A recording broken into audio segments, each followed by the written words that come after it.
I never thought the worst moment of my life would happen under fairy lights and white satin. But there I was, standing at my own brother's wedding, watching my mother hand him the deed to a brand new house, and then hand me a shoebox, wrapped in newspaper, labeled in black marker, leftovers. That's not metaphor. That's what was written on the duct tape across the top. People laughed. Nervously, awkwardly, like they weren't sure if it was a joke. Spoiler, it wasn't. Inside the box was a single slice of burnt toast. Black, hard, crumbled at the edges.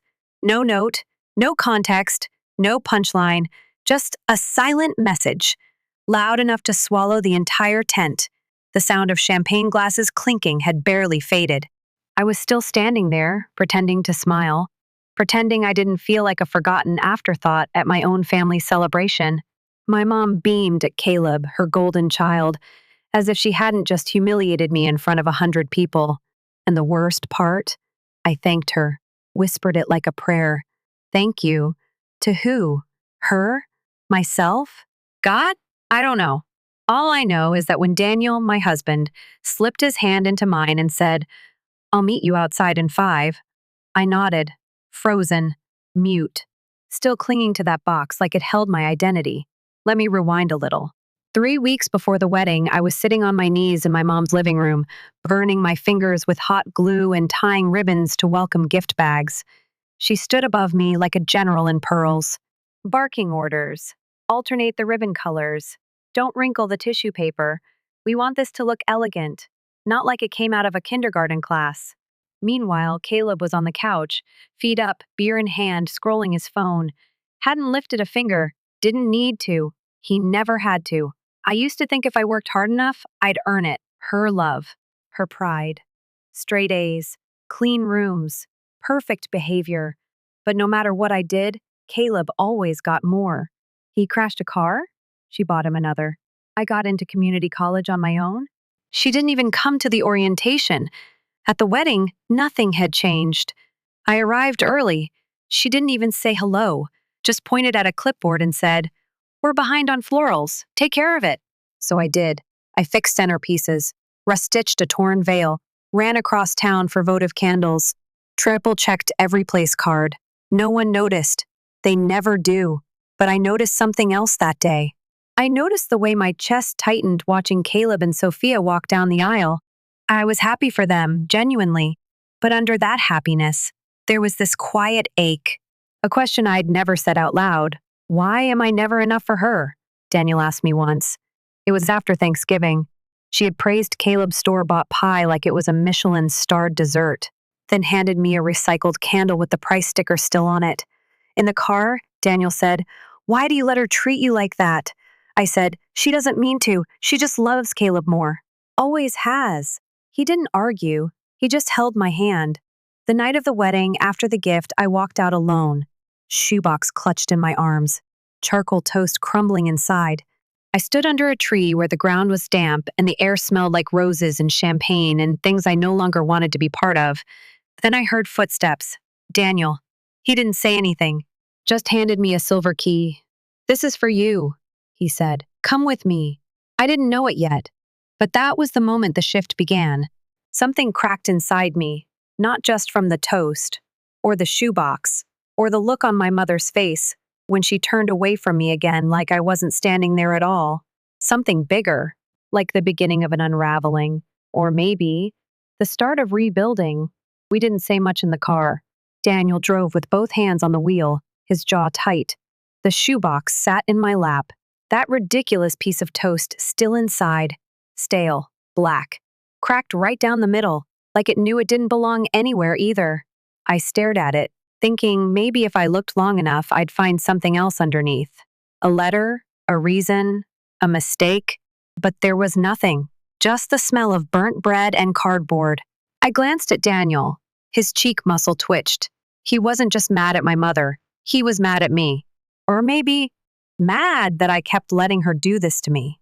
"I'm sorry," I said softly. He didn't look at me. "For what?" "For causing a scene." His voice stayed steady. "You didn't cause a scene." "She did." I didn't respond. I turned to the window. Streetlights flickered across the windshield like ghosts passing through glass. The world outside looked quiet, calm, but inside my chest it felt like something was caving in. Like I'd been invisible for so long I forgot what it felt like to stand tall. Do you think she did it on purpose? I asked.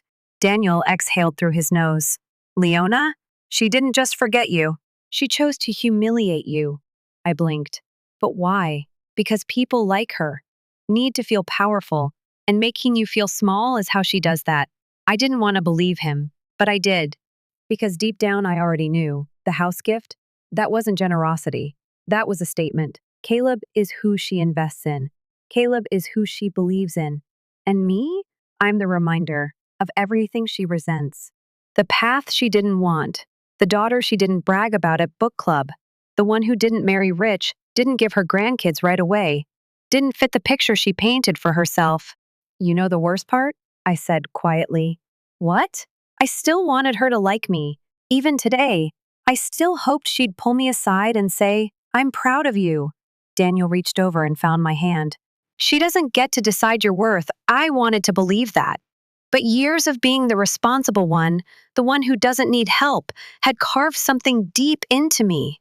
Something that told me needing less means you deserve less. She used to say it like a compliment. Leona's strong, she's low maintenance, she's got it all handled, and I wore that like a badge. Until I realized she wasn't praising me.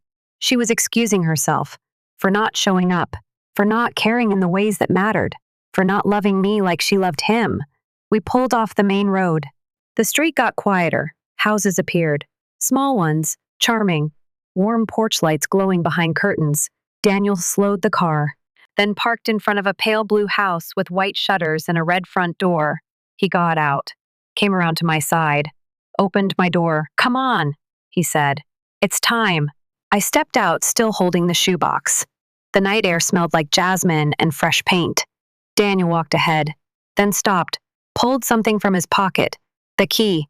This is yours, he said. What do you mean? I bought this house. For us. I've been working on it for months. I couldn't speak, couldn't move. The world tilted a little. He looked down at the porch. It's a fixer-upper. Still needs furniture, curtains, probably a new fridge. But it's yours. A fresh start. I stared at him, at the key, at the house, at everything I'd been taught I wasn't allowed to have. Why didn't you tell me? Because I wanted you to see it when you needed it most. And tonight, you needed to remember who you really are. My hand trembled as he placed the key into my palm. It was warm, real, and suddenly, the shoebox didn't weigh anything at all. He took it from me, set it down gently on the porch. You don't have to carry that anymore, he said. I nearly lost my breath. For years, I had carried emotional leftovers, every ignored birthday, every forgotten accomplishment, every Christmas when Caleb got gold watches and I got a lotion set from the drugstore clearance bin. And now here was Daniel, not just saying he loved me, but showing me what love was supposed to look like. Solid, steady, safe, seen. We stepped inside, string lights wrapped around the window frames, a couch, a stone fireplace, a vase of sunflowers, my favorite, on the windowsill, a welcome mat that said, "You are home." And I believed it. For the first time, I truly believed it. The next morning, I woke up on a mattress that smelled like clean cotton and quiet beginnings. No alarm, no clipped voice telling me I was late, no clipboard, just Daniel snoring softly beside me, and a little rectangle of sunlight on the wall. For the first time in a long time, I didn't feel behind. I didn't feel responsible. I just felt like me. And it was almost unbearable. Because when your entire identity is built around being needed, being useful, being the one who fills in the cracks and smooths out the mess, peace feels like guilt. Silence feels like failure. Rest feels like laziness. I made coffee quietly, wandered around the house barefoot. The floor creaked in familiar, forgiving ways. A place still finding its rhythm, just like me. Daniel left a note on the fridge, went to get paint swatches. Pick a wall and claim it. Love you. I stared at that sentence for a long time. Not because it was romantic, not because of the paint, but because he told me to claim something. Me. The girl who was always told to take what's left, fit where there's space, don't ask for too much. Now I had a wall and permission. I stood in the hallway, fingertips brushing drywall, and I cried. Not loud, not messy, just quiet tears that knew their way down my face without needing directions. Later that day, I opened my phone. Dozens of texts. Caleb, hey, sorry about mom. She was just being her usual self. Hope you didn't take it the wrong way. My mother, let me know when you're done sulking. It's embarrassing. Caleb's big day was about him, not you. No apology, no accountability, just more of the same. I didn't reply. I didn't delete them either. I just stared at those words and finally saw them for what they were. Proof. Not of cruelty, but of consistency. They weren't changing, and I was done waiting for them to. I spent the next few days painting. I picked a soft green for the hallway, something alive. Daniel came home with groceries and a goofy grin, and we made spaghetti in a kitchen with mismatched plates and no microwave. And it felt like a feast. We danced barefoot in the living room while the sauce burned, laughed when the smoke alarm screamed louder than the music. At night, we lay on that mattress and just existed. No scripts, no roles, no performance. But healing isn't linear. And one night after Daniel fell asleep, I found myself scrolling through old photos, a birthday party when I turned 10. There I was in the background holding the cake, not blowing the candles, not unwrapping the gifts, just holding the cake while Caleb opened something expensive. The caption read, "Another perfect birthday for my beautiful boy." I wasn't tagged. I wasn't mentioned. Just background noise. I closed the app, turned off the lamp, and whispered to the dark, I don't want to be the strong one anymore. The next morning, I made a decision. I drove to my mother's house, not to scream, not to explain, just to drop something off.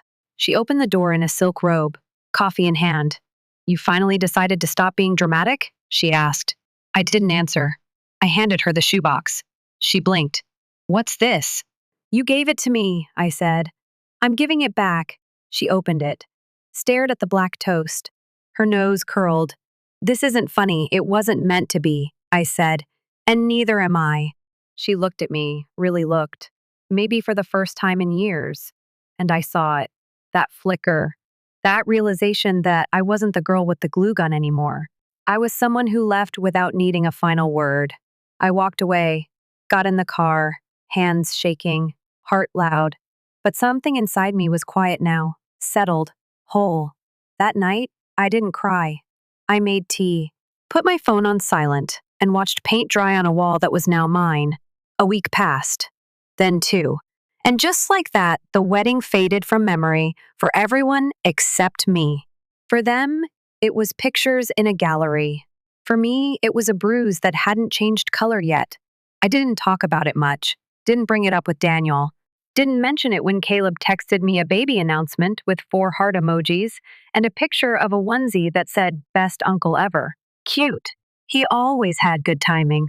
Daniel caught me looking at the phone and raised an eyebrow. "You okay?" "Yeah," I said. "Just leftovers." He smiled, soft and knowing. "We threw that box away, remember?" I nodded.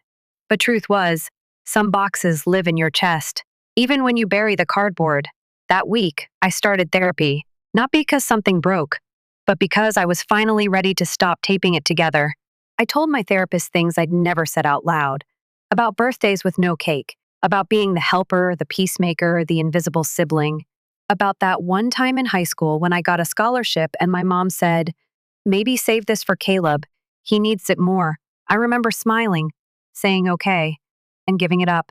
The therapist asked me, "Do you ever grieve the version of you that allowed that?" I blinked. "What do you mean?" "You mourn people who die. But sometimes you need to mourn the girl you used to be. The one who thought shrinking would earn love." And I swear something inside me cracked open like a seed finally split by sunlight. Meanwhile, Daniel kept showing up in the quietest, kindest ways. Fixed a leak under the sink, brought home sunflowers again. Didn't push, didn't fix me, just stayed close while I stitched pieces together that had never been allowed to form. One afternoon, while folding laundry, I found one of his old college sweatshirts in the wrong pile, oversized, faded navy, warm. I pulled it on. It swallowed me in the best way. Then I stood there in our kitchen and just breathed. Like I had time, like I had space, like I belonged. 2 days later, the letter came, handwritten, no return address, from my mother. I hesitated before opening it. Part of me wanted to burn it. Another part, the loyal, hopeful, wounded daughter part, still wanted to believe. But the letter was short. 3 lines. I didn't mean for you to take it so personally. You've always been too sensitive. Caleb says you're overreacting. No apology, no accountability, just more her. I read it once.